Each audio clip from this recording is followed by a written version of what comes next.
Breaking news. Welcome to today's headlines. IGP must not sanction Abia policeman who accused soldiers of conniving with kidnappers, Huriwa says. IGP must not sanction Abia policeman who accused soldiers of conniving with kidnappers, Huriwa speaks. To my dear listeners, from wherever you're listening from, please stay tuned as I read today's news. Civil Rights Advocacy Group, Human Rights Writers Association of Nigeria, Huriwa, on Monday slammed the Inspector General of Police, Usman Baba, over moves to punish a Chief Superintendent of Police who accused the Nigerian Army of conniving with Fulani herders to kidnap residents of the Isuochi community in Abia State. The rights group has also called on the National Assembly and the federal government to set up an independent commission of inquiry to investigate allegations that some civilians of Fulani ethnic stock were housed and issued residence permit by the Nigerian Army to reside inside military facilities, especially in southeast of Nigeria and southwest. Huriwa accused the military hierarchy of maintaining undignified silence over the reports that some persons were seen with identity cards issued to them as residence permit, just as only persons of Fulani heritage are said to possess this identification.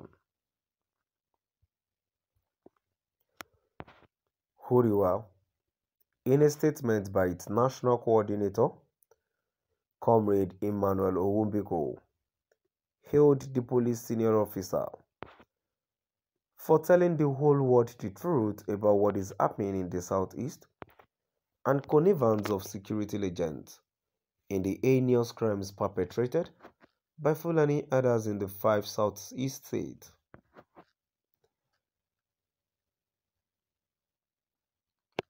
The officer, who identified himself as CSP John Bull, had stood before the people of the community and publicly accused soldiers of not assisting the community to arrest the kidnappers.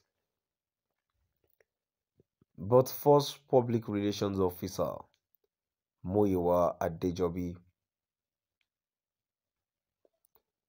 in a statement last Wednesday, said the utterances of the officer do not represent the principles and ideals of the force, and as such, the erring officer will face the disciplinary procedures of the force for his unguided indiscretions. Reacting, Uriwa's Owubiko rejected the planned sanction for the officer, saying it is unwarranted. He said Uriwa condemned the attempt by the IGP to shut up the policeman for exposing those elements causing anarchy and terror in the southeast. Recall that the prelate of the Methodist Church Nigeria, His Eminence Samuel Kanu Uche, who paid 100 million naira ransom after being kidnapped last month in Abia, said upon his release that the 8-man gang was made up of Fulani boys who claimed to be against the government.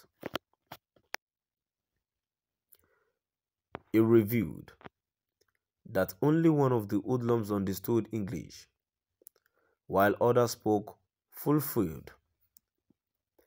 The cleric also said he observed that military men were around the place where the hoodlums operated, while their cows were also around the vicinity.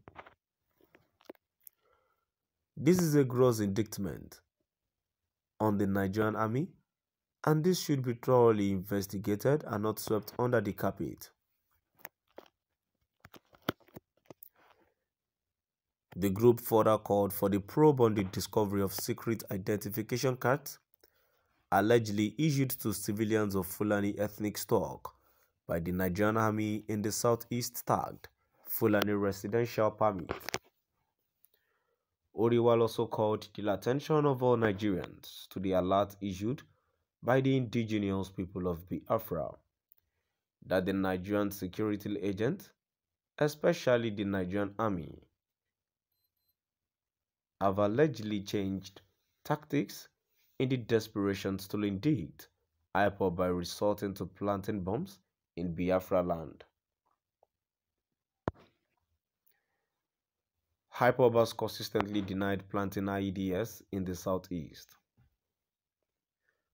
With IPOB's latest accusations, there is the need for thoroughness and for independent investigation because it is clear that security forces have abandoned their professional calling and have embraced conjectures, guessworks, and outright propaganda as a way of law enforcement, whereas Fulani terrorists are wreaking havoc in the East. The army must improve its poor state of forensic investigation and stop pointing accusing fingers at IPOB when there is no availability of any sort of investigation when crimes occur in the Southeast. Security agencies must stop concluding without any shred of verifiable evidence on the group responsible. Security services must stop having their minds made up that it is IPOB. Truth of the matter is that terrorists have surrounded us from north to south.